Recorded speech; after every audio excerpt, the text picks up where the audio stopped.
senior officials of government, they be also involved in that brawl for try for separate them, where they suggest some more than normal level of proximity to this person. They say this person are actually a wanted person. That was very serious. And as if that is not bad enough, we also get information say this person they carry a Sierra Leonean diplomatic passport. Me own expectation now that if it's true that Sierra Leone now part of Interpol, if it is true that they take we biometrics on purpose, and if it's true that criminals of this nature, then naturally then biometrics for be within the Interpol security infrastructure. Then if this person being go through the process when we go through forget me passport, which is they go for take me fingerprint, then my expectation are that the moment they take this person in fingerprint for me they issue passport to her, it be supposed for them raise a red flag. But they say, these characteristics seem for match the characteristics of somebody else will be sought after. Now, if you say the right thing, what the government be supposed for them do at that time, now before bring that to the attention of Interpol and then for make the necessary arrest be made, if in the person. But rather, they issue the passport and they issue under an alias name, and that in itself, they suggest complicity on the part of the people that were involved in that process. And we see how the government they try for draw a fine line between that person and the first family, but he had for really give credibility to that defense. And are they on record for saying that, okay, let's assume, say, your Lideckers nothing now that wait person whether be see with the first family. But make the first family they produce that person we been there with them at the farm, Absolutely. we be there with them at the church. That person where in the head of immigration, other government functions there that bad. May they just produce that person there. May they take the person in biometrics. If not in the go farm. If not in, then the law will take in course. But for just say we know sabi na public function, anybody can candidate. I think say the proximity, not ordinary, and the sequence of events where it happen for be a part of normal. And when further talks, then they suggest say there's even more to it in terms of the relationship between this person and the first daughter of the first family, then it's a very serious issue. Then it suggests a bit more than what you consider as a normal relationship. And so I think, say, for me, the expectation now that the government for come clean. And that other issue a statement and other make pronouncements to that effect say government they owe we a responsibility Yeah. for come clean. The owe we a responsibility for update we on a regular basis for let we know how things they progress. And of late, we don't hear say the Dutch government don't formally request that they extradite the person to Holland for go face trial. I'm not going to trial again for make it go serve in sentence where you don't get this. And I get with me a copy the uh,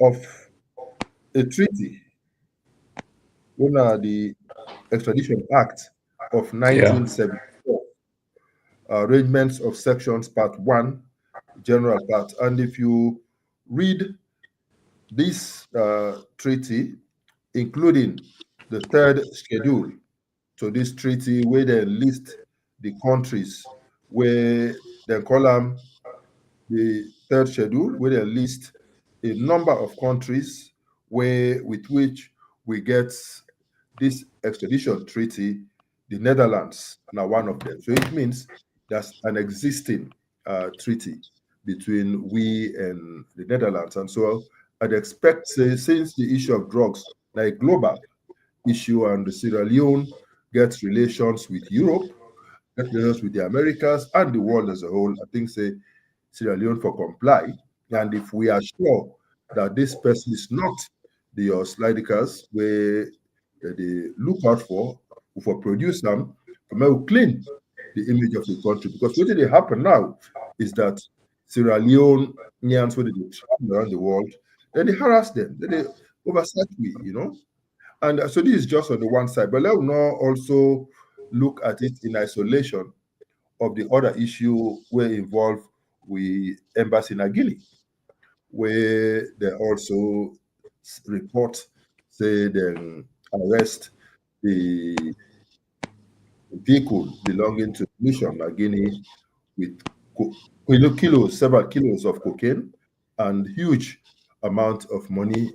And right now, we ambassador they under house arrest na Guinea, and the attempt by the government for recall them.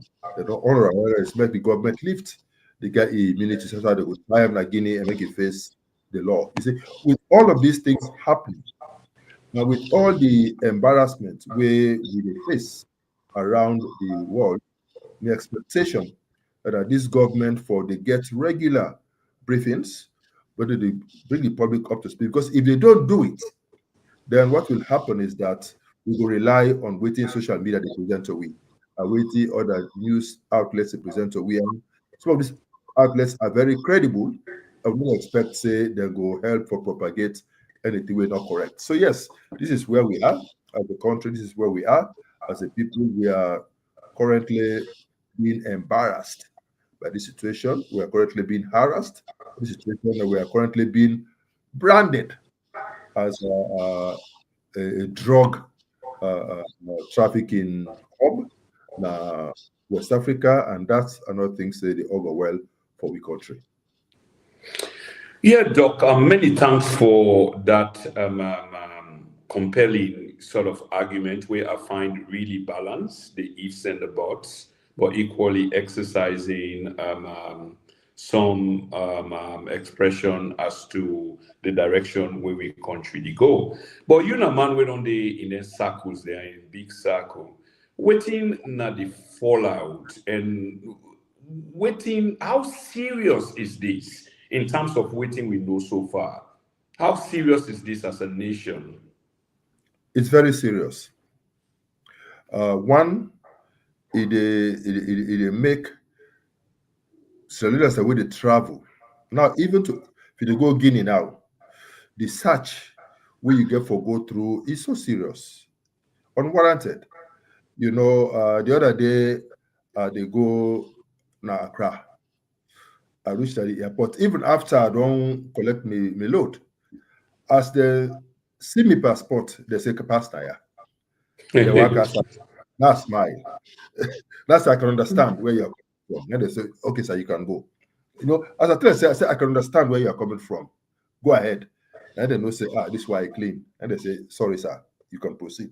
But really, if I'm not being approached there with that level of confidence, and when they see respect in me and they don't see any trace, because there are also people who don't deal with young people from time to time. So the psychology of it, the embarrassment for me in that public space. Therefore, don't stop me there. Begin open your luggage. I mean, you get a certain items that your luggage when are very personal items. They go for begin scatter them, put them at door. It's embarrassing, and people are facing those things. And my worry is that Becky not gets to the stage where other countries go even begin refuse entry for Sierra Leoneans because they fear say would they come with drugs. So yes, this issue gets far-reaching implications, and so that's on the one hand. Generally, that is if just the way they happen inside the country. But then to associate this with the first family is even more serious, And for make them find part of this process, say, if possible, say some people in high places in the government are also complicit in this process. I think say it's compelling enough, and that's why I'm saying government has a responsibility to be transparent. They owe we regular updates on waiting they happen, and they're supposed for tell we the steps where they take every step of the way, so that as a people, as Sierra Leoneans, we also will be comforted in saying, yes, indeed, our government is not involved. Yes, indeed, our first family is not involved. Yes, indeed, the wrong person we talk about. And yes, indeed, Sierra Leone is not a hub for criminal gangs and for cocaine trafficking. These are things they should do. If they don't do it, I think say they left her open for make we rely on the social media and other media outlets for giving the information where we need. And what we are getting so far is very worrisome. And we like for being in the news, yes, but not for the hard reasons. And I think say, Sierra Leone being in the news for very bad reasons in itself, too bad for the country. Let me try one last one on this, then we move on to other important subjects. Of course, this is very important, and especially the way you don't lay the case, the effect and consequences, here for 8 plus or more million people, both inside and outside of the country. But if I can take every word where you just say, it's hard for feign innocence. Again, I make you gladly forget you because you don't walk in the circles of power in close proximity to power itself. A art for you find people within the confines, the proximity of the presidency of that kind nature. Are you implying, insinuating in any way, shape, sense, or form that the government, especially when they withhold information, and just like you say, instead of them they brief the people every day because it's supposed to be an obligation, they are not? Is it a sign of guilt, or is it easy for you find yourself inside that circle without the circle itself knowing who you are? Because I believe say people in that close proximity are vetted and knew so they say the man is apparently a son-in-law or some connection to the presidency. I mean, in terms of relationship, in itself is quite telling, Dr. KONTEH, isn't it, sir? There is a saying. They say a drowning man will reach for a straw.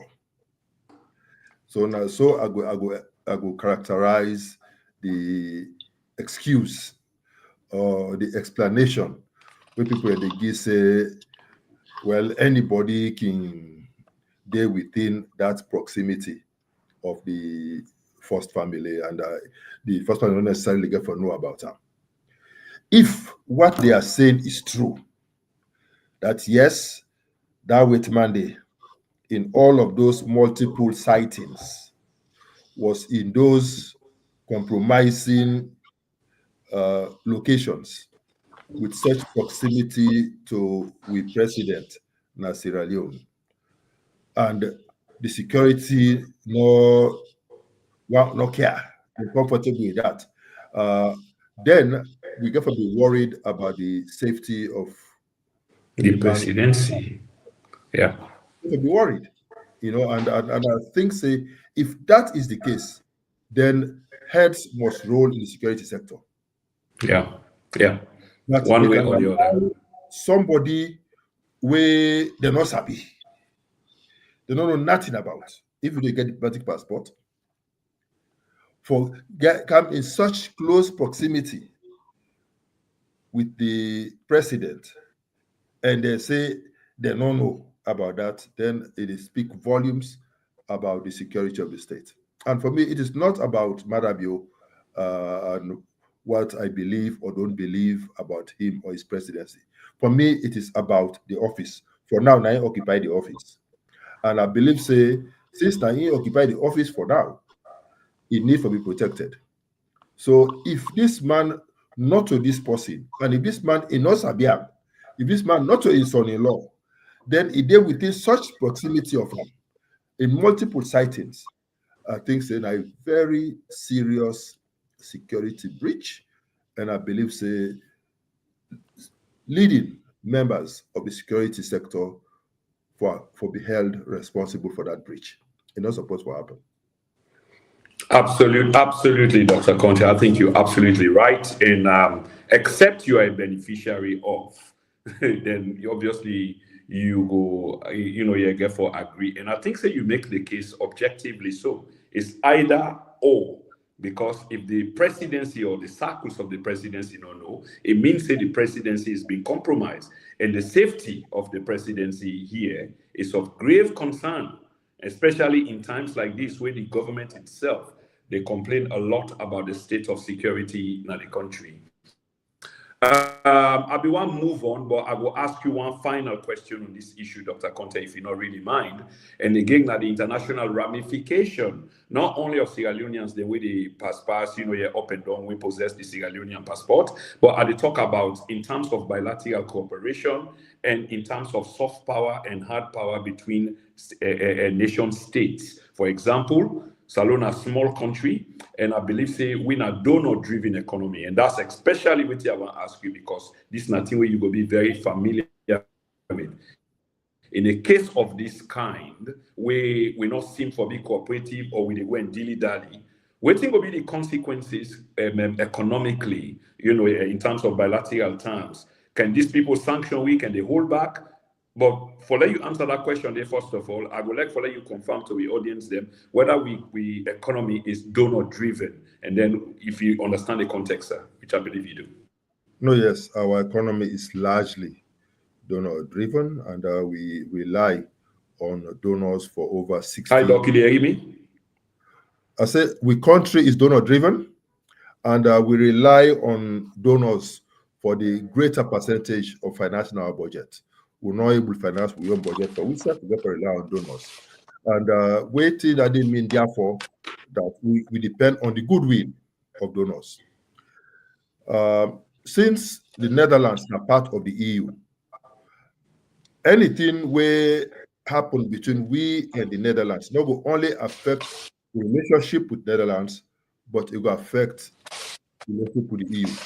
And when we look at how much resources will they get from the EU to finance some of the infrastructure projects, especially in the country, then it's a very, very serious issue. Beyond that, I believe, say, because of the global security concerns associated with the issue of drugs and drug trafficking, I believe, say, if America then focus begin shift just no small from their current priorities to dealing with this issue like Sierra Leone, it will get far-reaching implications for we. I'm not going to even talk about how it already affects we own bilateral relationship with Guinea.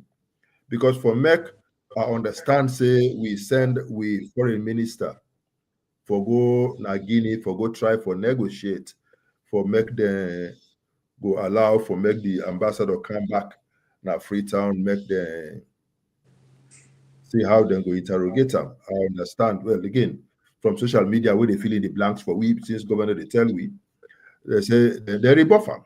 The government, the president agrees here. That's in itself an embarrassment for the country. And that in itself speaks volumes about how they look at we. So with these happenings, and where here is a few months ago, they begin deport Sierra Leoneans from Guinea.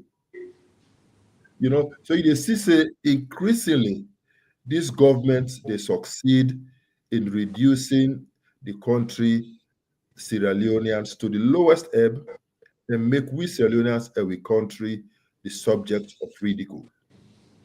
I think we will not deserve that as a country, and I believe this government will do better than this. Thank you so much. I think much said on the subject matter, and we will keep our ears and eyes open for further story on this developing news. Dr. Konteh, I want to talk to you about yourself, and I want to begin with a word. Can I call it a phrase? The unifier. That's what I want to start with again with the me and you. Will you say? And first of all, for use the word, a unifier will imply to me, and I believe to a larger, broad audience, that there is a division, that there is a crack, that there's disunity, if you like. Not only, I don't know whether you talk about only within your party circle, which I don't think so, because you're an internationalist, I believe, and furthermore, back home, they try for appeal to a broad base of the Sierra Leonean political spectrum. So I believe that's the demography where they speak to. But when you say unifier, it means that there's a division. First of all, can you confirm whether there's a division and what makes you the unifier? What's in the criteria? What's in the bona fides in terms of the unifier? Thank you very much. It is true that there is division even in our party. Is that division extraordinary? No. In every political party, there are always people who get their own allegiances to either an individual or to a group of individuals, as the case may be, and contending parties may have their differences. So yes, we have those divisions in our party. Are those divisions insurmountable? No. They can be surmounted. The only thing that we get a situation wherein people who are described as the deceitful elite within the party, they don't make a trade for this inform, and that they get huge problems. But yes, we have a serious problem of disunity within the party. We need to be fixed. The leadership, they take steps for doing, but I not believe say we are there yet. So it's work in progress, and something needs to be done. Is our country divided? Yes. Is our country disunited? Yes. Is our country in a very bad state in terms of cohesion? Yes. And on a day-to-day basis, we see the government, they do things where they continue for divide the country. From the time when they come in 2018 with the sackings, that we are largely based upon tribe, largely based upon region, etc., largely based upon your name and how they characterize you as a result of that, largely based upon political association. I think that is where they laid the foundation for dividing this country. And when they go further for disenfranchised and make Sierra Leoneans who come from one part of the country, not able for even work and able for actualize their fullest potentials and take advantage of the opportunities that we God don't give a country, is very serious. So, and when you also look at the pronouncements from some people in authority, we get a responsibility for keep this country together, for unite we as a country, but rather these people are the ones dividing us. It's very serious. So yes, we get a very serious problem. And for me, as Richard KONTEH, I believe say this not a augur well for we peace, unity, and stability. It's not a augur well for sustainable growth and development. Therefore, I make a crusade for say I for take steps for ensure say I offer myself as an instrument. We will unite with party, unite with country, and move this and try to transform this country into a country where we all be proud of at Sierra Leone. And that is why I take unifier as my political mantra. I believe say are they in a very good position to do that for a number of reasons. First of all, my track record. In every place where I don't work, from this classroom, both as a secondary school and a university, which I don't teach, I've always been somebody who not believe in tribe. In fact, my best friends at the university are not people from my tribe, are not people from the north. They are mostly people from the southeast. So I've always been somebody with a cut across. And even in my time in CRS, it was the same story. And even when I was serving in government, I not see tribe, I not see region. I just see Sierra Leoneans, and I deal with people as such, as Sierra Leoneans. So that, for me, not just a continuation of something, whether it be part of me, if I believe, say, as Sierra Leoneans, we are one people, we all are one, which is my slogan in my political party, we all are one. And for make change come, we get to see ourselves as one and work together as one to bring about that change. So that is what I believe in. Secondly, I come from a minority tribe, me a local.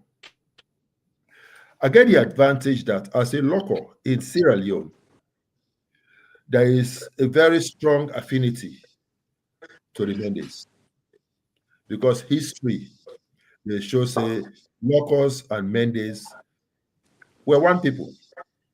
And so I get this belief the Locos will all, I mean, Mendes will always feel very comfortable with me as a local. Mendes will always be very comfortable. That is why I can go to the Southeast at any time.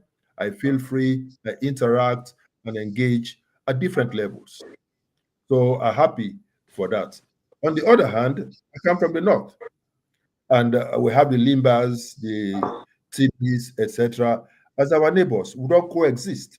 So we are comfortable. So as somebody from a minority tribe, I can reach out and engage with the Mendes. I can reach out and engage with the Timbis and the Limbas. So if we want to bring these two together, these two factions together, you need somebody where both of the factions can relate to.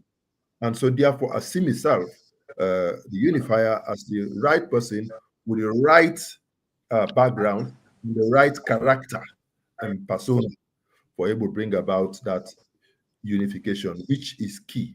So when I talk about my agenda for unity and transformation, is centered on the fact, say, I believe, say, we have to first of all unify this country and then get everybody to work together to transform this country to the country we all have under the Okay. love of. Okay, Dr. Conte, many thanks for that. You sound almost like you're on the campaign trail. Of course, you're on the campaign trail already. I'm happy you know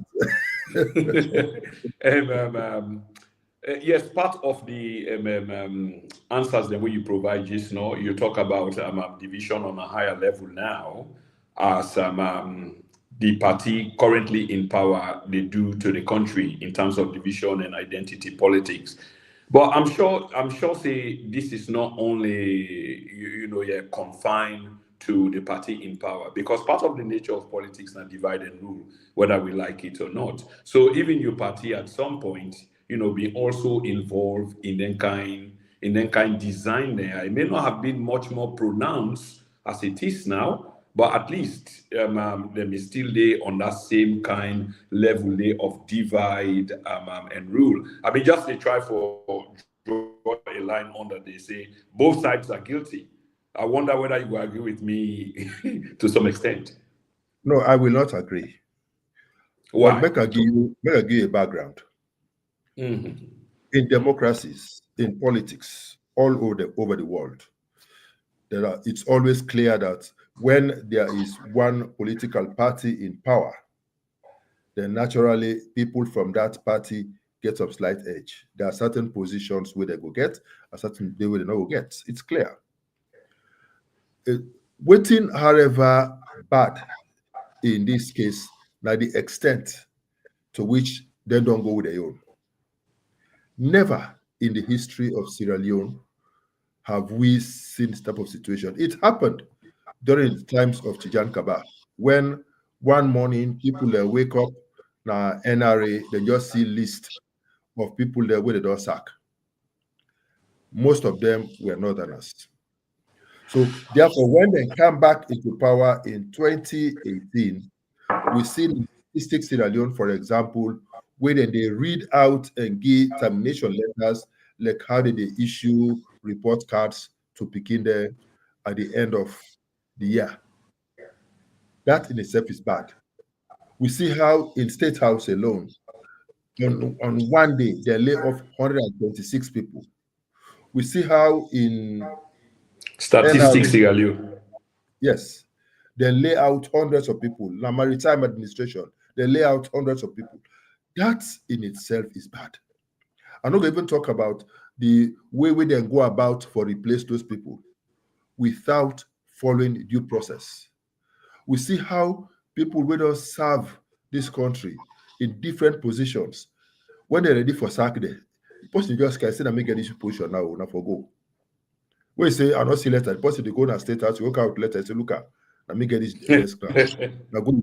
I mean, it's so crude the way they go about it. It's not done, and so that way in which they go about for Duam, I think say na him make the thing smell pass back, and I make some of we they say it's a bad precedent. It's a bad precedent when you set, Yeah. and therefore be very mindful. Say, when you set this type of precedent, you are jeopardizing the chances of members of that group for the future. But what we hope and pray, say, retribution not going to become the order of the day, that we will have a unifier. We could believe, say, we therefore let go at some point, bring this country back together and move forward. That is not, of course, to suggest that there will not be accountability for people who don't commit crimes, we don't, we grave. Those ones, there'll be no safe haven for those ones. The day of reckoning shall come for that. But generally, Sierra Leoneans will be allowed to feel free, apply for any job, get any job, work regardless of your political persuasion or the region where you come out. That is my conviction. Okay. Yeah, many thanks for that. I mean, just to say, it was never so much pronounced. And like you say, if I can just paraphrase you, the thing smell past smack now, which is, of course, the reality. And I remember 5-6 years ago at the earliest stage, I did say that State House don't turn to kukri bafa, which was in with local parlance, and people are know waiting that one day mean. And that's the same point I've been trying to make, because when statistics Sierra Leone have been dismissed over 240 some more Sierra Leoneans, then there was no pity, there was no mercy, for look beyond and see the consequence and the ramification. Because why? It been designed for something. And we know, say, the party previously, then we get a form of bureaucracy. Things not been just centered at State House. Say State House is normally powerful, but it not been just centered there. So bureaucracy been there at work. But many thanks for that, Dr. Konteh. On this same line, Doc, I wonder what are your position about electoral justice. And before you attempt for answer that, I want to let you know the reason why they ask you this is, to me and many other Sierra Leoneans, there is a pending issue, which according to them is undone electorally. So there's an electoral issue of electoral injustice. Okay, so if such a thing does exist, in which certain Sierra Leoneans, them political aspirants, them former bigwigs, them or bigwigs within the All People's Congress, are saying that political injustice, electoral injustice, still exists, and the last thing, 2023, is not done yet. And person like you they already pronounce you ambitions, to want to lead, where some things remain undone. That in itself, contradiction. So for begin with, I mean, where do you stand, sir, with electoral justice? Dr. Samora Kamara, where they champion the cause, and your own ambition for, we don't declare already that you will elect for lead the party and subsequently become president. Make us start where you end. For say Dr. Samuel the champion electoral justice, and for say 2023 is not yet over. Dr. Samura Kamara is not championing electoral justice. Rather, Dr. Samura Kamara undermine electoral justice. And I'm saying this because we all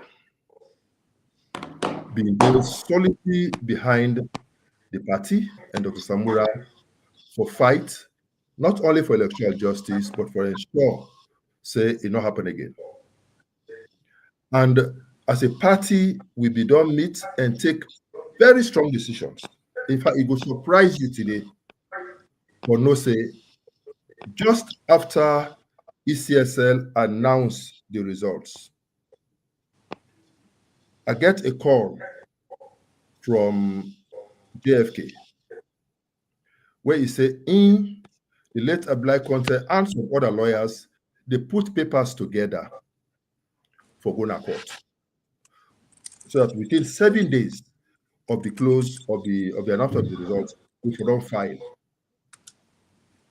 He asked me if me go ready for sign the affidavit, because apparently if we don't approach other people, including Dr. Samura, not get anybody to accept to sign the affidavit. Me, Richard KONTEH, I not only agree for go sign the affidavit, I draft them because I understand the case where we get as a party who represent. I send them to JFK for make them put them into the legal language for the filing within the time frame. I get a meeting with the international community the same day where we suppose for Ghana party office for can take a decision on whether we dey go na court or not dey go na court. The message where I received from the international community was that APC, you should go to court because if you don't go to court, it means you have accepted the results. I came into the meeting. I was in touch with JFK on the phone because they were finalizing the document, waiting for me to go and sign so that we will file. We succeed for convince the expanded NAC for make they agree for go na court. The meet I sent text to JFK say good news, they have agreed. We can go to court. So after this meeting, I'm coming to sign the papers. Just when I want left out, Napaminka phone ring. Now I say, wait here, sir. He say he get a call from Cherry Coco for say he and Dr. Samura don't agree for say they know they go court. I pick phone. I call Cherry Coco. He say yes. He say in fact they don't meet that day with the diplomatic community. Then self be advised them for make them go to court, but he and Dr. Samura don't agree. Say they know they go court. Then I say, hey, oh man, I say you're a lawyer. I said, you're supposed to understand better than Dr. Samura. You don't advise. I say, yes, we don't agree. We know they go court. So that is how we ended up not going to court within the 7 days. Who is undermining electoral justice when the laws of the country are very clear that if you don't agree with the outcome of an election, you have 7 days within which you will file a petition against those results. If you fail to do it, then legally, not practically, legally, you have conceded. That day pass. The party leadership also come together and decide to take political action since the legal action don't pass. Take political action for make we boycott. I was shocked when in an expanded NAC meeting, Dr. Samura again snap day and talk say, now he initiate the dialogue. Now he go meet Madabio for go talk. He said because there was a stalemate in the country, and you know want the stalemate, so he go meet her, which means somebody thief you watch. Yeah. You know, say 90 if you watch. But in the tower, say not if you watch. Then you go meet her. Anyway, Prince, that watch the way you thief, so you know say I mean, but we are no hala. I don't want the hala where the surrounding culture issue. We are we go sit down. We go even bring we partner them. Make the guys sit down with we, let we talk how for make sure say this kind of thief not happen again. Not to you by that singular action. Don't concede defeat. So who is undermining electoral justice other than Samura? We go approach Mada for say make them negotiate. Then they pass. They set up a 9-man committee for go negotiate on behalf. But because of this action, they agree. The set up 9-man committee for go negotiate. Then go do the negotiation.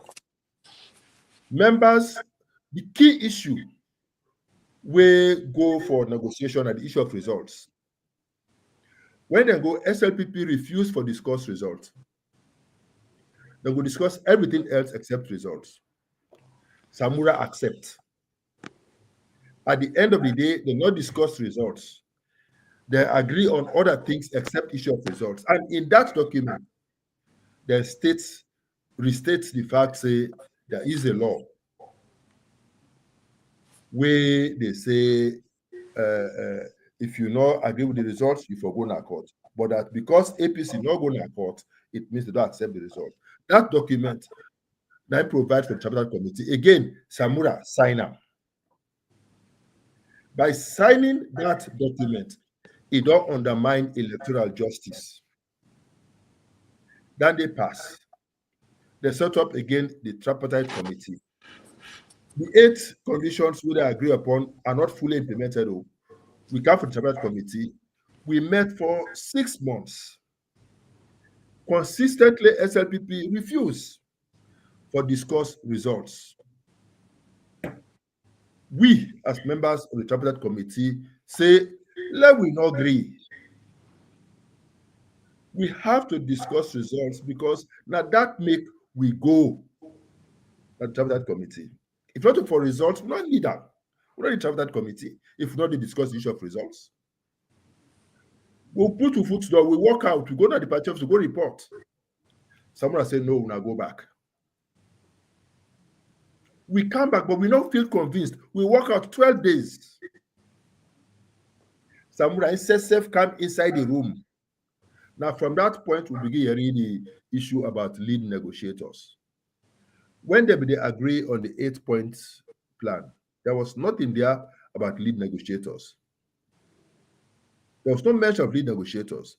But at that point, when we, on the tripartite committee, don't put two foot down, we say we not agree. We take we own destiny to our hands. We take risks. Samura came in, and David Senge, they call themselves now lead negotiators. They say, let we go ahead. We proceeded, again insisting that we forget with divergent views captured in the report. We continue, we write with divergent views. We get with party leadership for adopter, then sign them. And we meet on a Friday for make them incorporate those divergent views into the report. We agree on the page in the report, we say we for insert them on a Friday. After that meeting, we go to our party office Friday evening, meet personally beg Dr. Samura for make he not allow that process which will take place on Monday for happen without we not complete the report, incorporate the contrary views as in the body of the report and hold everybody accountable. He assured me in that meeting, say, he will stand by that. He not agree. I said, thank you very much, sir. We then in the meeting, now he signal to Kefala Mara say, make Kefala Mara go to American embassy, they wait for a day. Little did I know that this was part of a bigger plan for ignore we, the rest of the members of the committee. Waiting with me now that he and Dr. Mara then go to American embassy together with David Senge and Manuel Gaima and the American ambassador, the resident coordinator, and the British commissioner. Over the weekend, they will finalize the report on Monday, then sign them. No member of the tripartite committee was there to sign the report. Samura again, now sign the tripartite report. And there's nothing in that report we talk about electoral justice. So who undermined electoral justice more than Samura? Okay. You decide for take the thing into your hands. So for me, let me say the person will undermine electoral justice now Dr. Samura himself. That said, I want to be known that the fight for electoral justice is an ongoing concern. That is what the whole fight about democracy is all about. That is all. That's what it's all. It's the fight for the people, for elect their own leader, for lead them, and for resist any attempt for make somebody just impose himself against the will of the people. But if this first wait for leave, he don't go sign and commit we to an agreement where they undermine we ability for resist. And this person, where they fed for electoral justice, he say, "Let not go court. Let not demonstrate." Some of us are saying, if you don't allow go court, and say we're not for demonstrate, then how you want to affect electoral justice? How? This is the pathway to this. Okay, Dr. KONTEH. Okay, Doc. I really appreciate, and I'm sure we audience will really appreciate that you went to the depth of this matter, because these things them are inside things them way a lot of the public don't know, and you take the initiative for bring and come out, because after all, there's about time for transparency. There's about time for accountability, not misleading the people, believing something other than. Okay, so I really do appreciate this. But the question I want to ask, I mean, the All People's Congress is a powerful organization, a powerful political party, the biggest, if not the biggest, not the country. So there are rules, there are structures within the party. Who determines, during the term when negotiation they go on? Because when I get a body, I believe they call NAC, when are the highest decision-making body. So whilst these talks were ongoing, was talks not filtering back to the NAC, the body were responsible for make the decision finally, or not individuals and normally they take upon themselves for make decision? And how will these decisions be binding? What was going on during that period? Thank you very much. I'm going to tell you, say, at every stage of the process, we'll be to keep the party informed. And at every stage of the process, we'll be to get the buy-in of the NAC. And I tell you, say, even we own divergent views on the whole process, we also will get the NAC not only for approval, but then sign them. I'm not going to even go into the issue about the disagreements we get in terms of approach. But I will tell you no more for say, I'll stop there for say, we on the committee, what we wanted was a recount. Because we don't know, say, nobody not ready for finance another election. And we believe, say, a recount will establish that SLPP no win. Yeah.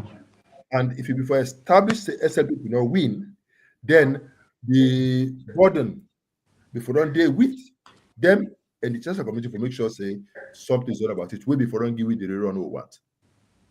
But when you go straight and ask for a rerun, the Chancellor, but without telling you money, no, they become difficult. So we feel say when we ask for a recount, we don't need money. It will establish, say, the no win. And we believe, say, that will happen because when you do an election, you're supposed to keep the results.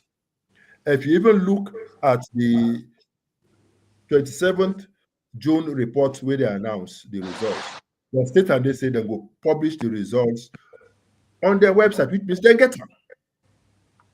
And if they get them, therefore don't use that those results where they get in their custody, both at the district level and at the national level, or do the recount.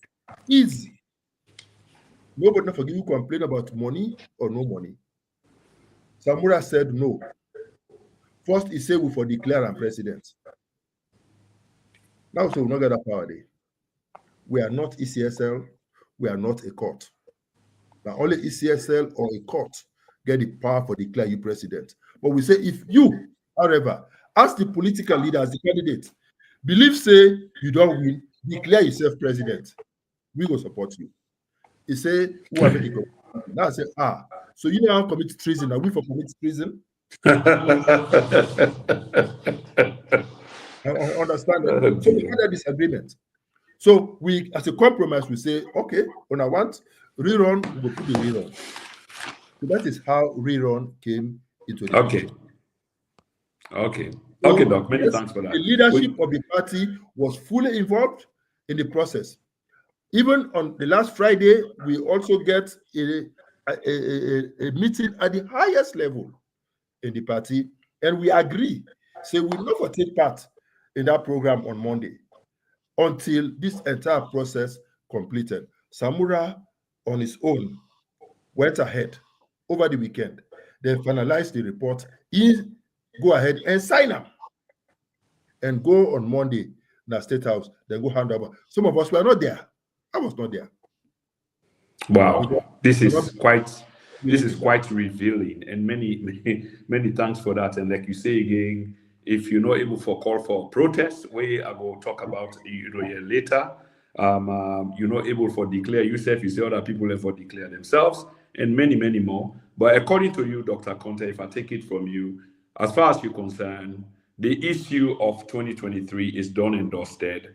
And I believe, say, the executives themselves have moved beyond that and focus on coming up elections. But this keeps the party divided, which brings me to the point that as I speak to you now, Sosa, you are in Nigeria right now, I believe, in Abuja or Lagos, somewhere but in Nigeria. Have you gone there to kiss the ring? Is the decisions being made within the APC circle still emanate from Nigeria? And I also know, say, you are a friend of the Nigerian president, Tinubu. Have you gone to seek, some sort of some sort of blessings, here from Abuja in terms of you ambitions to become president? Or are you seeing your former boss? It is true that President Tinubu is my political godfather, my mentor. It is true that I get tremendous respect for him. It is true that I get a good relationship with him. It's true that he don't visit me in Sierra Leone 4 times before he become president. That is true. But it is not true that I'm here to see him. And I will not be seeing him. It is also true that President Koroma is in Nigeria, is in Abuja. It is true that he was my boss and will forever be my boss. It is true I have tremendous respect for him, and I believe he has done a lot for my party, a lot for my country, but I'm not here to see him.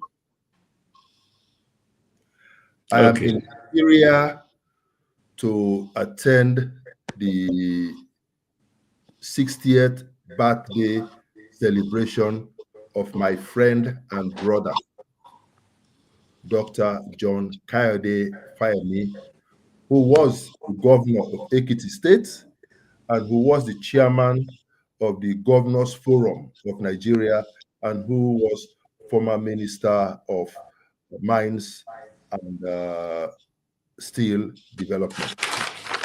So I'm here as his guest, and I'm here to identify with him and to share. So that is why I spent most of my time in Ekiti, in Ado Ekiti to be precise. And yesterday we were in Ishon Ekiti. That is where we had the service, the Christmas service yesterday, and then the reception thereafter, and then the dance. But then there was a private flight that brought me to Abuja to be able to take my flight back to Sierra Leone. So I'm not here to see my boss, and I'm not here to see President Tinubu, but rather I'm here to see my friend. Okay, Doc. Many thanks for that clarification. But if I can just ask again, even though you don't clarify, say I can look for push. Sometimes I look for me lock. Maybe I go able for penetrate through. There's a flurry of activity they ongoing in Nigeria right now because your executives are there. I saw a picture of them alongside. I don't know whether an old picture, but I saw posting a new picture alongside the former president, and within the same time. You happen for go Nigeria. So you say that there's no connection at all, sir? I see why Emmanuel Rogers, they talk right now, Peter Konteh, you get caught in a salon. Do you tell them, say, me not to Peter Konteh, me not Richard Konteh. I'm very different from Peter Konteh. Me not Dr. Richard Konteh. me not to Alfred Peter KONTEH. So Emmanuel, you don't agree there's a difference between Emmanuel, I hope Richard say and you Peter. don't get that information clear, and you go help for correct those misgivings. Absolutely. Me self see pictures on social media we look like pictures of Pa Minkailu, Pa Yansane, Lansana Dumbuya, and CD with the former president. Nice pictures. I wish them well, and congratulate them for where they think say it necessary for make them can not for can pay homage, but when in life you know your friends when you have problems. That is when you know your friends. Make you identify with that, because I know how people abandoned me. My phone no the ring safe. Nobody no care. Nobody no one. If nobody no one associate with Richard KONTEH because they believe I don't be Ebola patient, but they don't get Ebola. So if the leadership of the party deem a fit for say, therefore come and spend a day or two with the former boss, the former president, and they salute them and commend them for that. I just wish they not even begin snap picture and post them out on social media. I should be doing.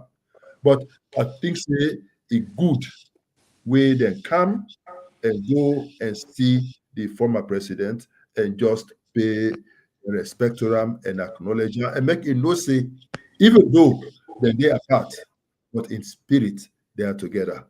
So that I'm understanding. But I don't know who side they stay now Abuja. I will not be seeing them in Abuja. I will be going back to Sierra Leone through Accra, and I go back to go continue my normal day-to-day activities. Yeah, Doc, just before I move to my next question, in terms of this Abuja visit, APC people, seeing Ernest by Koroma, you've been there as a coincidence and what have you, and you seem not to even be aware. Is this not in itself a disconnect in terms of the party circle and party bigwigs? I'm not saying I'm not aware because there was a press release. Yeah, you say I see picture they circulate, that's why. I see picture, I see letter. We don't see plenty fake letters. We don't see plenty fake documents. So I'm not there in a meeting where I don't want to take a decision. When I speak, things the way I did in the meeting, and they tell you say I did in the meeting, this person say ABC. Things the way I not there, I don't talk and say now a release I see where you say that they can Abuja. And I also see postings where say that they na Abuja, they take pictures. So they see say yes, then they na Abuja, yes, then they get meetings, and I tell you say I salute them for that. Okay, fair enough. On the issue of Samora and electoral justice, where you don't clarify, and trust me, I really appreciate that you clarify this because Mr. Sef, I've been there in a moral quandary, if you like, and I believe a lot of other Sierra Leoneans were. But this is a clarifications, and all those way they against which you clarify in terms of substance should come out now and say it, or subsequently come out and say why they against. But you were an insider, sir. And also earlier on, we talk about you being the unifier and why you being the unifier. And obviously, even though I not be asked the question this way, but there is a disconnect between the electors and the electorate. And I'm sure say you will agree with me on this. Waiting the fuel this and waiting not the solution to this because it seems for the get worse. I mean, come down to my level. When you say there's a disconnect between the electors and the electorate, what do you mean? I mean, the people who power lie in, where they vote every 5 years, where they vote for people and we're supposed to can lead them and subsequently make decision for them. There is a disconnect between them people there where they vote for the leader them and the leaders them. So in other words, once they don't vote for them, they no longer have the feeling of the people them any longer than just they do things them as them wish and please. That's Oh what yeah. I'm trying to say, sir. No. That is a very serious problem. People then when they campaign, then they talk about wanting, I go die for una, I go lay me life for una, I go do this. Then they come with all that of lofty promises. Once they are elected, they don't care. That is true, and that is why they always say when we want for take political decisions on whether to want for vote for or not vote for, make it be based on the antecedents of the person. Make it based on what we know about this person and incapacity, not to wait till they promise for can tell we. Because there's no guarantee, say he go do am. Understand? And but that is distinct from if the question where Abifi say you would try to ask now whether the views of the people were represented in the results where they announced. And my position, the position of the APC party has been and continues to be that the results as announced by the ECSL do not reflect the will of the Sierra Leonean people. Yeah, Dr. Conte, I not cut you off. Thank you again for clarifying that. But Nativo don't clarify many a times.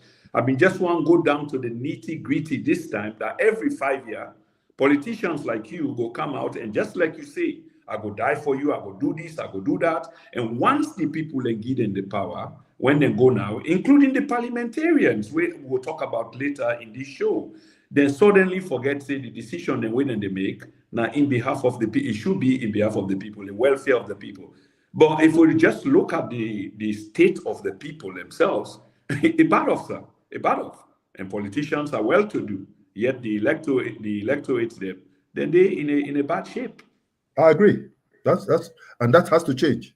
And so we people them need for, let me say, going forward, we people therefore assess the person first based upon the antecedents before they vote for her.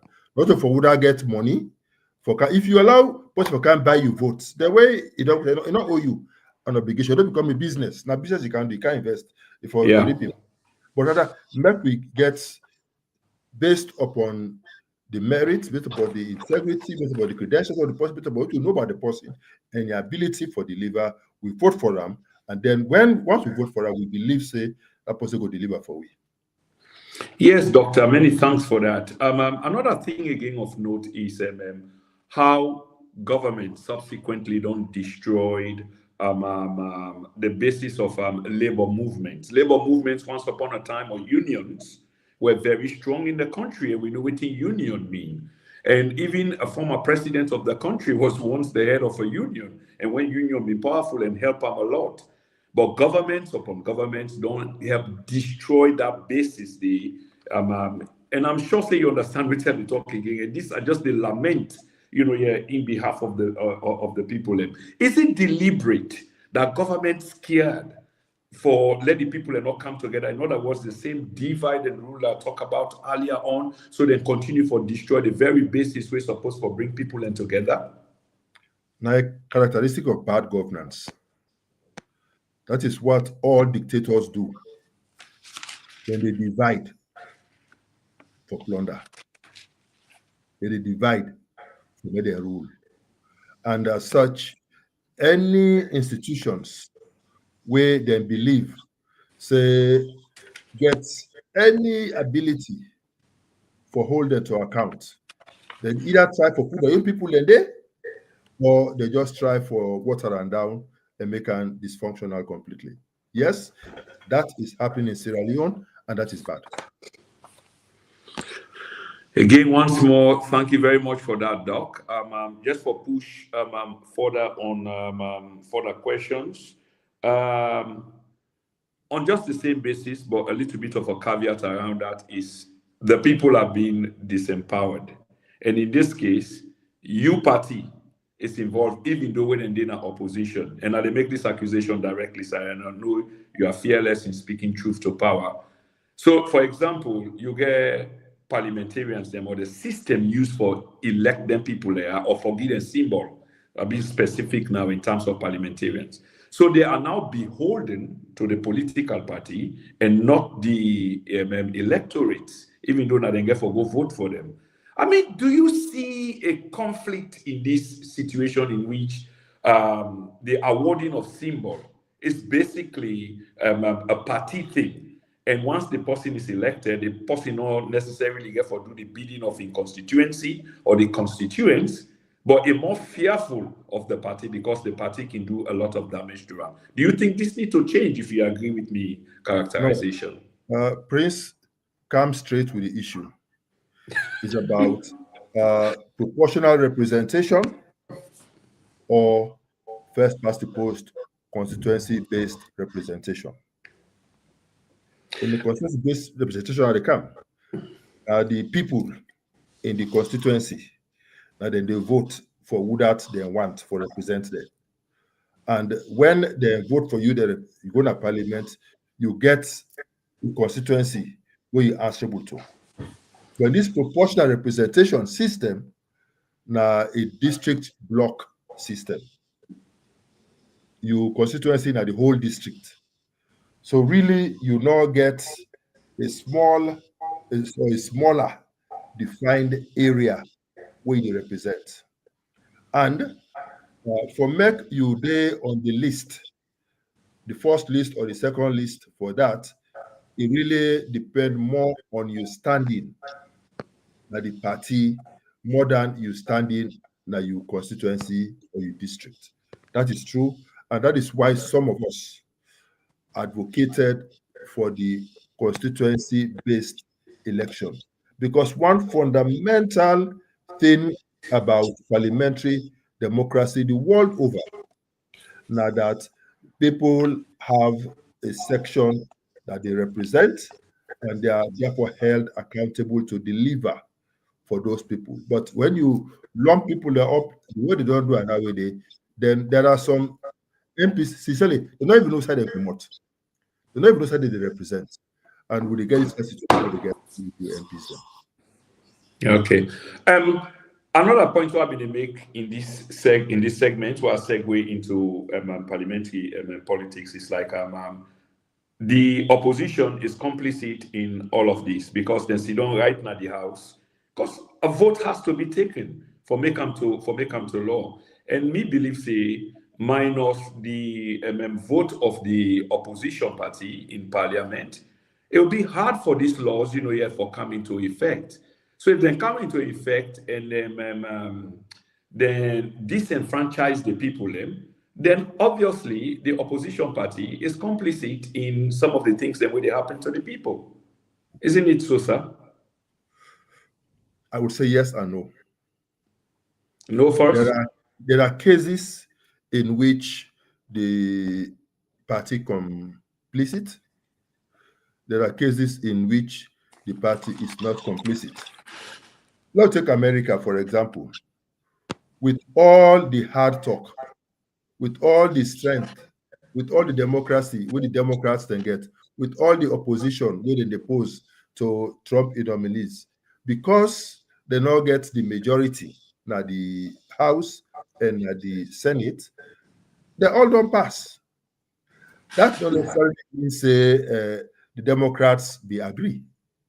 It just means the Democrats not able by virtue of their laws for making the changes. So it is true. Say even in Sierra Leone, there are certain legislations we don't pass in parliament where maybe some members of the opposition they're complicit. But I also know say there are many cases wherein we politicians that we MPs there, they don't oppose, but just because maybe the first round then we say na 100 na 2/3 majority. The vote 1/10 not pass, vote 2/3 not pass, the third 10 now a simple majority, then go pass up. Yeah. Cases that wherein the speaker the guy say voice vote. They do voice vote, he say they don't get 2/3 majority, it pass up. We've seen all of those things happen. So let me say now yes and no. But I know, for example, if you look at the Lara Telopia's case, now a clear case will be for loss anyway. But it was bad for some members of the opposition, they also go vote with the government. Yeah. That day, we undermine. So that we can say yes and no to that question. Okay. Understood, sir. Many thanks for the clarification. Before we take a break, I just want to ask you this, and then we go take a break. The word progressive is one that's been thrown about, like loosely by almost every Jack and Harry, including bloggers, where sometimes they appear they don't even have a clue, sir. The question I want to ask you with regard to this is about already asked is in another way, which is about the building of movement of people, which can be very powerful, because when people come together, it means so much, especially in politics. Will you, in your campaign, support the building of movement of people, even if they're opposed to your politics? But the idea that people's movement is very important in terms of with democracy. Will you support that? I believe in free speech. I believe in freedom for associate. And I believe in somebody where if you want to demonstrate, you for demonstrate. As long as in your demonstration, you not impede upon the other man in right for move around as a free person. So that is my conviction. And even when I become president, I will still stand by that. Thank you very much, Dr. KONTEH. Ladies and gentlemen, I bring a warmest greetings to una once more. This is the TNN podcast. My name is Prince Emil Koma. Today is the 10th of February, 2025. And the time on my side is roughly gone half past the hour. It's about 9:35, I believe, 9:35 on my side. And we will talk to Dr. Richard KONTEH on matters of state, very important, from the recent events of a drug lord found within the proximity of the presidency to electoral justice, in which you don't clarify the position and you don't give it an inside perspective of what happened right inside the room. He was in the room, so they say things there. So if you disagree and you were in the room, come out and challenge them. So we come to the second part, but just before the second part, let me just take one or two adverts quickly if we can. So just bear with me right there, please. And if I'm turning blue, please don't save me. Nothing left to lose without my baby. Birds of a feather, we should stick together. I said I'd never leave.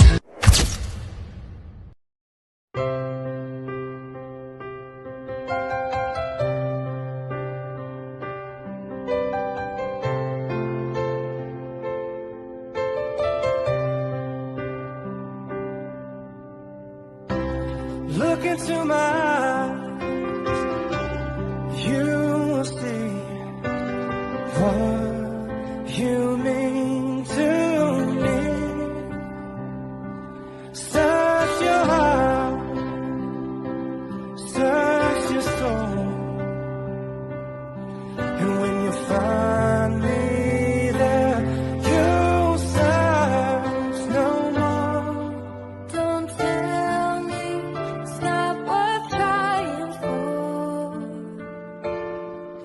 Can't tell me it's not worth dying for. You know it's true.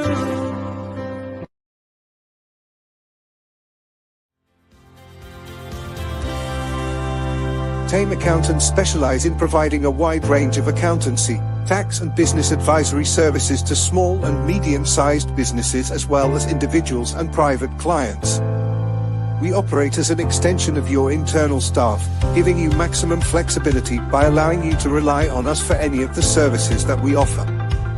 Our valued clients include startups charting their course to success, sole traders making their mark in the world of business, self-employed individuals paving their own way, partnerships building stronger futures, limited companies ensuring financial stability, contractors securing their financial future, CIS contractors, finding financial clarity. Subcontractors, thriving with our expertise. Landlords, making property management a breeze. Those looking to sell their business, unlocking potential profits. Employed individuals, finding financial peace of mind. Even hairdressers, managing their unique financial challenges. We are open, approachable, and friendly, the perfect choice for small businesses like yours. Our dedicated team is always ready to connect with our clients, ensuring their financial success. At Tame Accountants, we are chartered certified accountants with a deep understanding of tax and business advisory services. So, whether you're just starting out or looking for a trusted partner to navigate complex financial waters, Tame Accountants is here for you. Don't wait, get in touch with us today and experience the difference.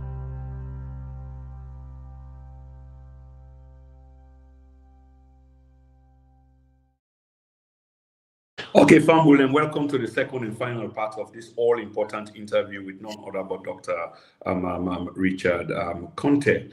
There is over 150, we stream live this broadcast to two platforms mainly, Facebook and YouTube. And there's over 150 of us watching collectively. But we can do more than this. If the 150 or so where they watch now can just make an attempt for share to family and friends, because it's important, these conversations that we are having. You may not like it, but it does represent a segment, a demography, a topography of waiting you probably they look forward to. Not now, probably in the future. So join the platform, share to family and friends, and let's get going. Dr. KONTEH, institutions of the state, in this case, specifically the judiciary and parliament, are no longer vehicles that the people can trust. Earlier on, I talked about a disconnect between the electors and the electorates.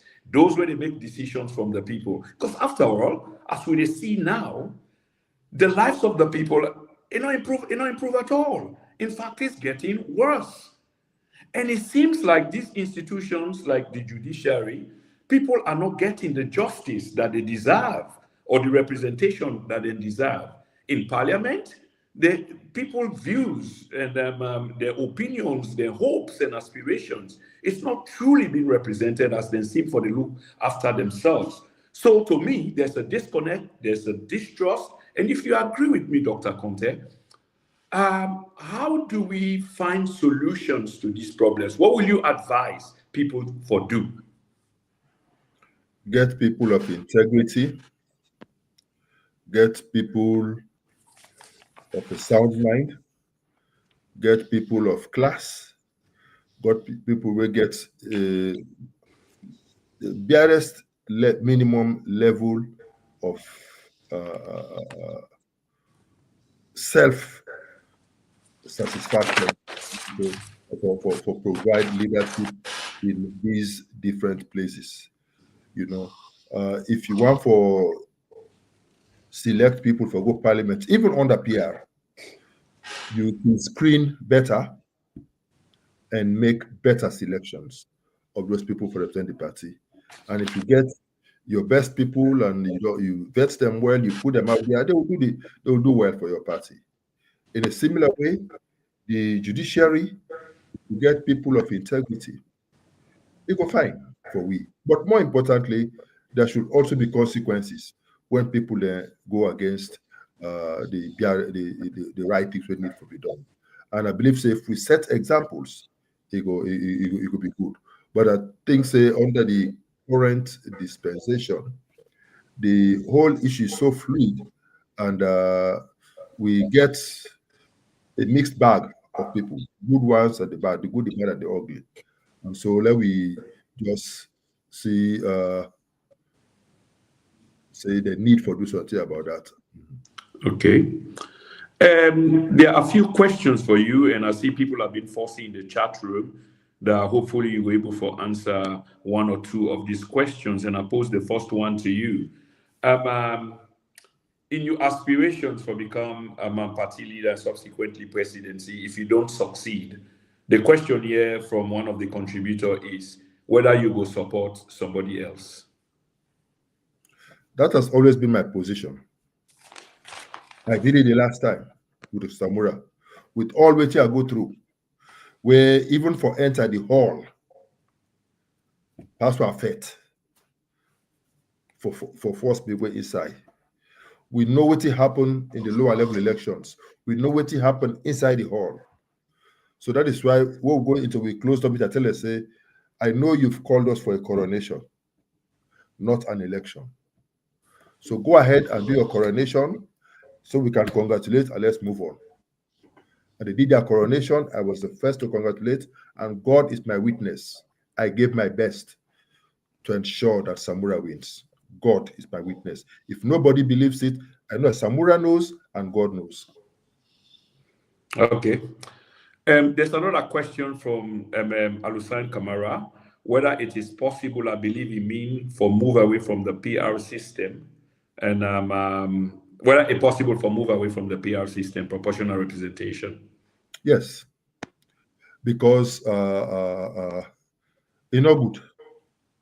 It undermines the basic tenet of parliamentary democracy, and the conditions precedent for PR not exist in Sierra Leone because we have defined constituencies, and we believe say that the best way for ensure say parliamentarians get people there where they go talk for, because the whole issue about parliamentary representation, you go and represent a small group of people, and we believe say that fundamental thing is not served under PR, and so we believe say the constituency based best past the post are the best. Hello? Hello, caller? Okay. I think a caller, somebody sent me a message, say they want to ask you from United States, but I missed them call. So, caller, if you want to talk to Dr. KONTEH, you want to ask a question, just let me know quickly. So, Doc, on the issue of the economy, I know say I've been watch some of you podcast them way you don't do, and we'll get for do this another day because we want for devote with time to that very campaign day. But two things that you mentioned from the podcast to I watch. A, you talk about darker times in the country. I wonder whether you were able to explain that, and on top of that, the darker times, if there was ever a point of inflection on the economy, looking at what's in the happen now, what would that point be, Doc? I don't know what you talk about darker times. I don't remember ever talk about darker times. But I think the witty are definitely states, especially when we talk about petroleum pricing, when we talk about the state of the economy. Now that if this trend continue, things will only get worse for the Sierra Leoneans. And we're not clear to anybody say these people there even know what they're supposed to do. Make a look at petroleum prices. We fuel price when you sometimes against the level of income. Now easily the highest anywhere in the world, and it's just not sustainable. And the economy, if you look at the debt sustainability ratio, we didn't have a level of critical. Even with domestic debt, what they say they're not going to do domestic borrowing, we don't go extremely high. The revenue generation to government, it don't go extremely low, and every day, the wage bill don't become so high. I've been telling you the last time, say before they left government, the entire wage bill was less than 160 billion per month. Now, if you compare to the same situation that time, now it's well over 400 billion and rising. You know, and the rate at which then they go in all the time, create new jobs all the time, travel all over the place in private jets at huge costs to government, huge per diem, etc. It's just not sustainable for the country. And so they say, if they continue at this trajectory, things can only become worse for people, and the suffering for people will become high and high. And then they make the mistake that they believe, say, now only when they continue for increased taxes, then they will increase revenue. I mentioned about Megacola, where they add a percentage by the cost of the mega cola, where the money they go to them. I talk about the toll, where they be the opposed, they say they can go closer. Now they don't increase from 4,000 to 10,000. And every 2-3 days, they go for collect money for whether the accounting system, even for that money, they even very correct is something else to talk about. So all of these things are happening. And when they increase the taxes, like at the port, they feel say it will increase revenue. No, I don't believe in that, because people will find 1,001 ways not for pay. And so now they end up for enrich the taxpayer instead of for make the country the right benefits. And I think that's not bad enough. Any tax where you Yeah, increase, question for Dr. Conte. Yeah, okay. any tax where you increase, then they transfer it to the consumer. So that is why you see the commodity price that go up by the day. Now make me say, Okay. when I become president, I will reduce taxes across the board, so that Okay. reduce the cost of bringing commodities into the country, and also when you reduce like corporation tax, income tax, etc., and even GST, bring it down slightly, you go increase the disposable income in the hands of people, and then commodity prices also will go down, and somebody ability for purchase will also increase. We're good for Okay. good for everyone. All right, Doc, let's take a quick question from a caller. Yeah, not cut you off, sir. Just a quick question from a caller. Caller, if you can identify yourself, where you're calling from, and what's your question for the guest? Yes, thank you very much, Sir Prince. Thank you. It's been a while though, at this platform. We should if we continue for, me and Ahmed, are they right now UK? Yeah, go ahead, Ahmed. Would they hear you? Yes, thank you. Yes. Yeah, so I don't listen to Richard Conte actually. We call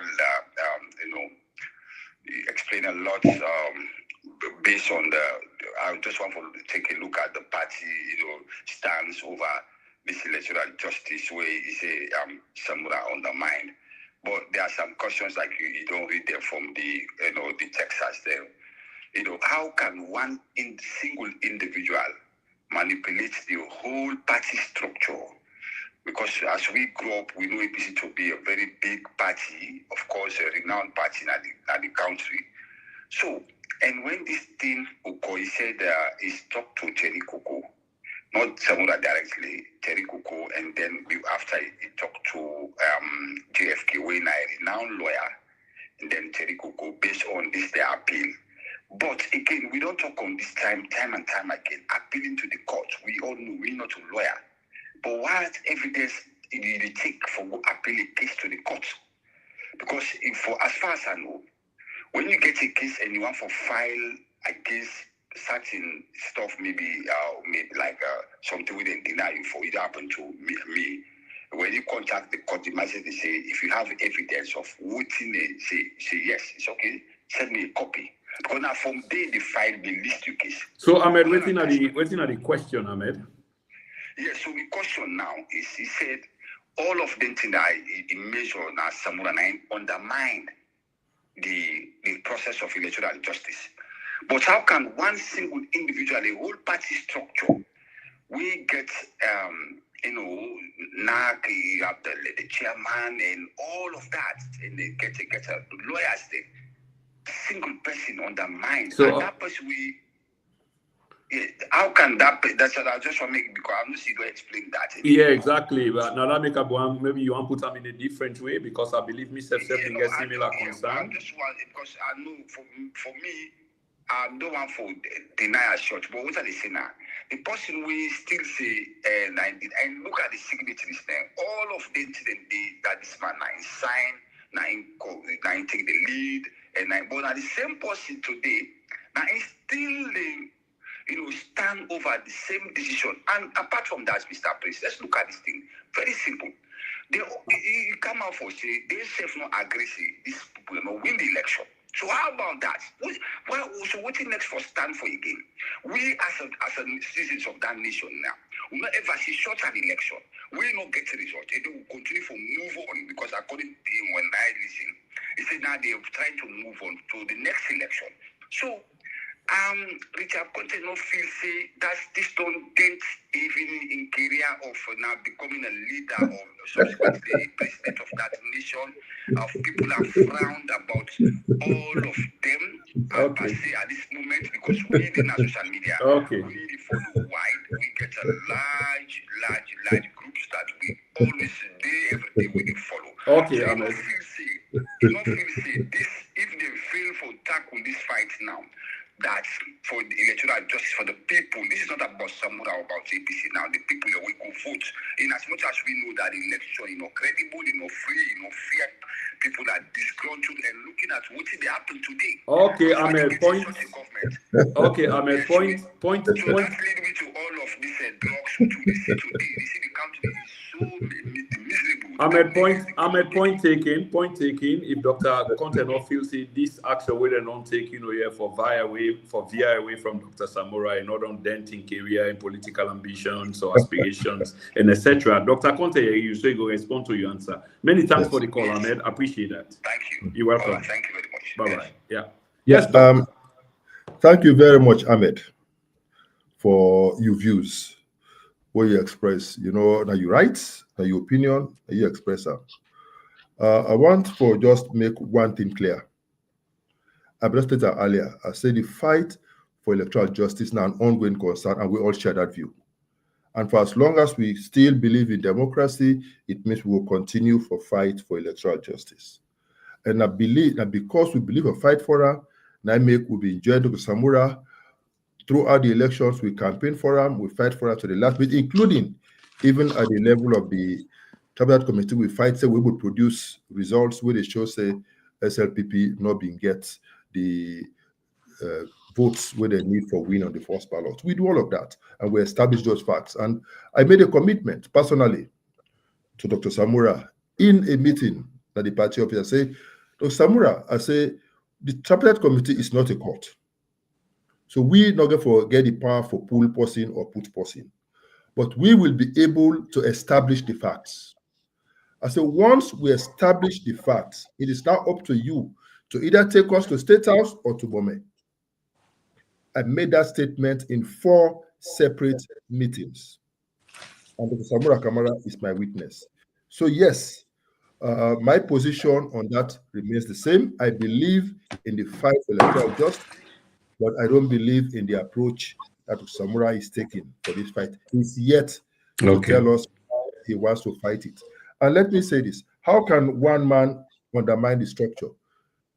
Dr. Samura was the leader of the party.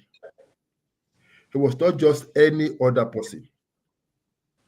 And as leader of the party and as the flag bearer of the party, he was the lead negotiator for both the first Bintumani process and even the Tripartite Committee. He can't impose himself there again as lead negotiator.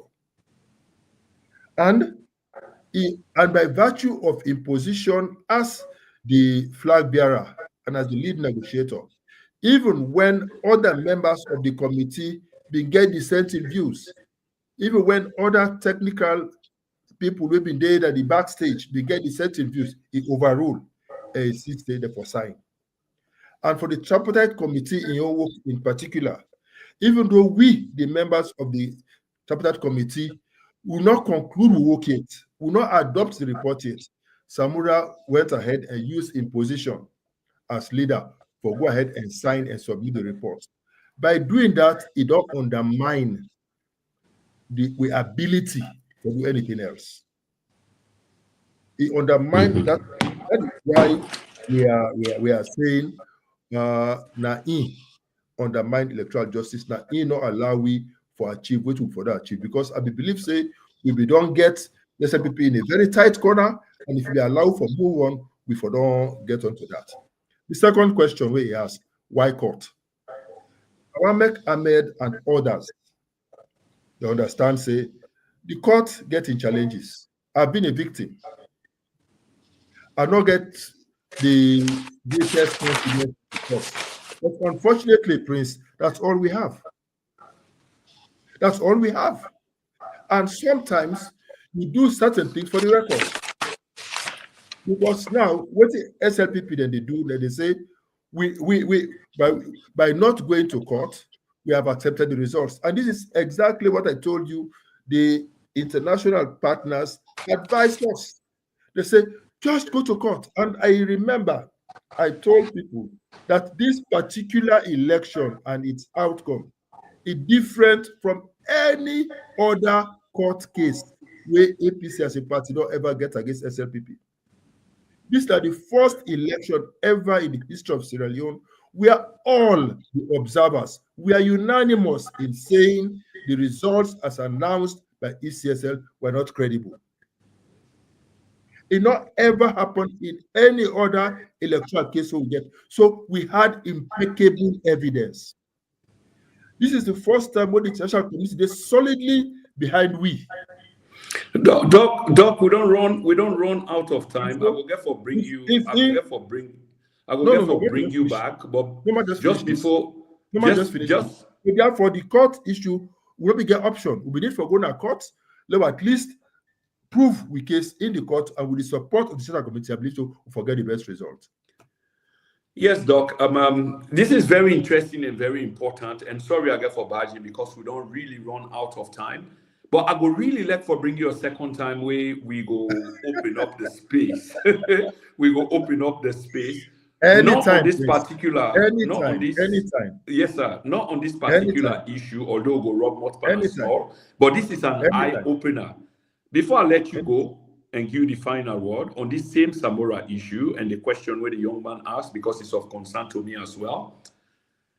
And I don't hear as just what you say. Some of these things I've heard as well from the inside that Samora refused for call for a protest. You know, even though, like you say, they don't box SLPP in a corner because all the international community people that we can observe, they say the results were not credible. So if we need for pursue some electoral justice, now the courts at the time, but never did he. So the question, Dr. KONTEH, why Dr. Samora decide not for pursue this issue in that multi-pronged way? A, through the courts. B, probably call for a national protest.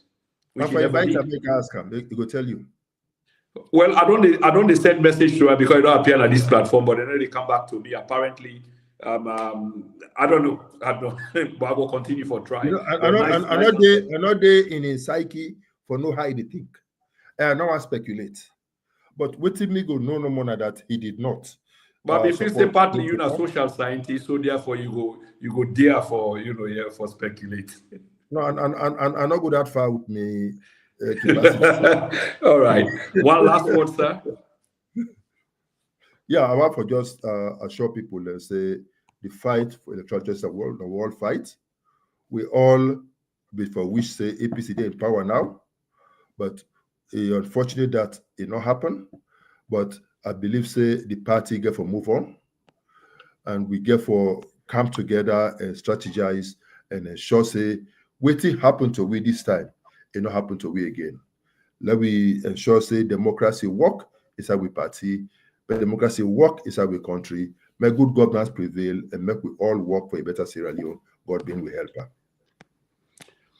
Ladies and gentlemen, that was the voice there of Dr. Richard KONTEH and also the face of Dr. Richard KONTEH. So we brought you both the audio and the video of an aspiring candidate for the presidency of the Republic. We'll get for Brian come one more time, here for Grill and Proper on the basis of the flag bearership of the All People's Congress and Green. Potentially president of the Republic. Dr. KONTEH, you are very much appreciated on this platform. Every time you turn up, there's a huge turn up of people for listening to what you get for say. And thank you for the message, and we look forward to hosting you. I'm not going for course me today, but no mind. Well, what can happen? I can break this down. It depends on the platform. Like the followers of the platform, they might be friendly towards a particular person where appear. And secondly, the substance and quality of the members of the platform or the way they follow, they also get a lot for say, other than a crude one where they're not listening to substance. Then are they against you? Are they against you? So, of course, you might have changed some minds here tonight based on what you say. That, to me, is possible because as I read some of the comments there, I see they are well-tempered and etc. etc. Apart from one or two, I we impressed. still look, we The still few look I very read, I extreme. impressed. The Yeah, balance. absolutely. Yeah. So yes, sir, it's been a pleasure. Even Emmanuel Rogers, he changed small. He modified in talk small as he they go. Absolutely, that's very correct. But again, like I say, I appreciate, even though we don't come to the end of the program, there's still 130 people still sign on. Una can begin for wind down now because the program not done. And I appreciate una and I ask una please follow, share, subscribe to this platform. And not only do that on your own, please tell a family, a friend, and a friend, for tell a friend and a friend, for let the platform continue for grow. If I go now, they participate in the comment box or the chat room, because waiting this can do it, they help the algorithm for let we able for invite powerful guests such as the one where we get tonight. And who knows, maybe Dr. Samora might be next. This is not TNN Media, and like I say again, I tell you, thank you very much, Dr. KONTEH. We go talk, sir, and have a safe trip to Nigeria. Ladies and gentlemen, thanks for tuning in, and good night and goodbye for